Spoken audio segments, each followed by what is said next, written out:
MS Excel में सम if use किया जाता है। सपोज़ करिए हमें पता करना है यूपी में कितनी सेल्स हुई, जबकि सम इफ एस यूज़ किया जाता है, हमें मान लीजिए पता करना है यूपी में आगरा में कितनी सेल्स हुई।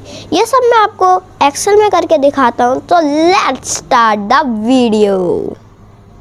तो सबसे पहले आप मेरे डेटाबेस को समझिए। यहाँ पर मेरे पास कुछ सीरियल नंबर्स हैं, उनके कस्टमर नेम है, कौन सी स्टेट के थे वो कस्टमर, उनने कौन सा प्रोडक्ट ख़रीदा, कितनी क्वांटिटी में ख़रीदा, प्रोडक्ट की रेट क्या थी और अमाउंट उसका।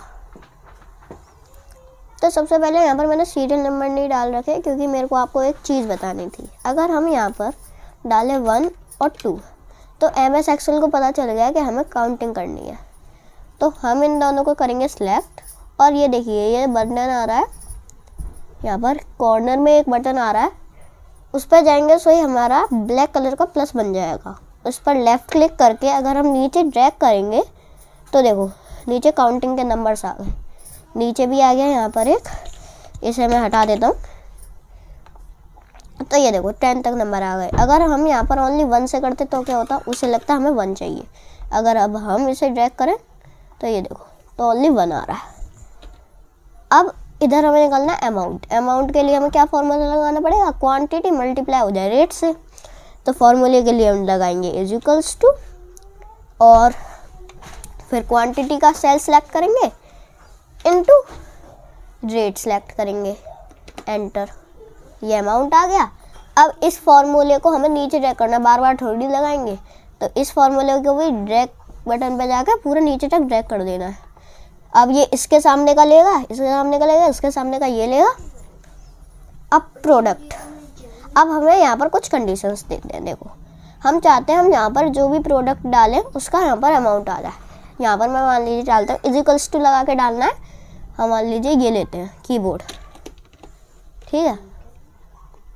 कीबोर्ड का हमें देखना है अमाउंट कितना बिका, तो हम यहाँ पर लगाएंगे is equals to sum f, जो कि एक फॉर्मूला है। फार्मूले को शुरू करने के लिए दबाएंगे टैब, रेंज। वो पूछेगा जो ये आपका ये प्रोडक्ट है ये कौन सी रेंज का है। तो हम सिंपली क्या करेंगे, इस पूरी रेंज को सिलेक्ट कर लेंगे, कॉमा। वो पूछेगा तो इस रेंज में से आपको क्या चाहिए, तो इस रेंज में से हमें कीबोर्ड का निकालना है और कीबोर्ड यहाँ से नहीं हम यहाँ से लेंगे, कॉमा। अब सम रेंज मतलब इसका क्या निकालना है, तो अमाउंट निकालना है हमें, सम अमाउंट का निकालना है। तो अमाउंट सेलेक्ट कर लेंगे, एंटर दबाएंगे। ये देखो 400 आ रहा है, 400। ये देखो 400 कीबोर्ड का ये रहा, ठीक है। अगर हम यहाँ पर 3000 के भी यहाँ पर कीबोर्ड कर देंगे ना तो ये देखो 3400 आ गया, ठीक है। अगर हमें यहाँ पर दोबारा CPU कर देंगे तो ये देखो 400 आ गया वहाँ। अब हमें जानना है प्रोडक्ट फिर स्टेट, मतलब ये प्रोडक्ट इस स्टेट में कितना बिका है। तो हम यहाँ पर पहले तो प्रोडक्ट सेलेक्ट कर लेंगे इज इक्वल्स टू करके CPU कर ले रहे हैं और स्टेट इज इक्वल्स टू करके MP कर ले रहे हैं।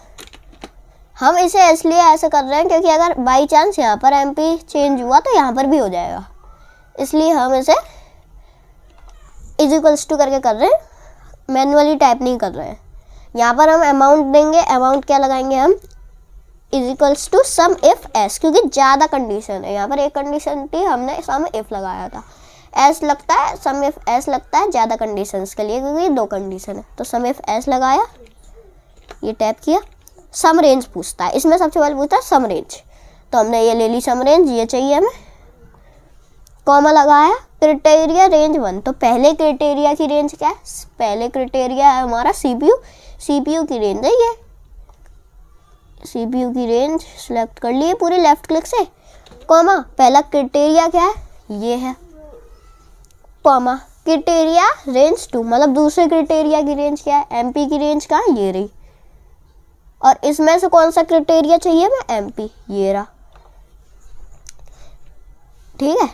यहाँ पर दबाया हमने एंटर, 0 आ गया क्योंकि MP में वो हुआ ही नहीं है सेल, मॉनिटर हुआ है। देखो आप MP में, तो अगर हम यहाँ पर इज इक्वल्स टू करके मॉनिटर ले लें तो ये देखो मॉनिटर स्टेट की जगह हम यहाँ पर यूपी ले लें स्टेट में, तो देखो मॉनिटर में कहीं नहीं है यहाँ पर। अगर हम मैनुअली भी डाल देना, आपको बस चेक करा दूँ यहाँ, ये देखो तो अभी आ जाएगा।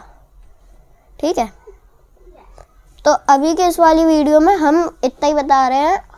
और अगर आपको इस समय फैस ढंग से समझ नहीं आया और न पता चल पाया कि मैंने डेटाबेस कैसे बनाया है, तो आप मेरी पिछली वीडियो देख सकते हैं जहाँ पर मैंने पूरा बेसिक एक्सप्लेन किया है एक सिंगल वीडियो में, जिसके बाद आपको दूसरी वीडियो देखने की ज़रूरत नहीं पड़ेगी। फिर आप उस वीडियो को देखिए। तब तक के लिए बाय बाय।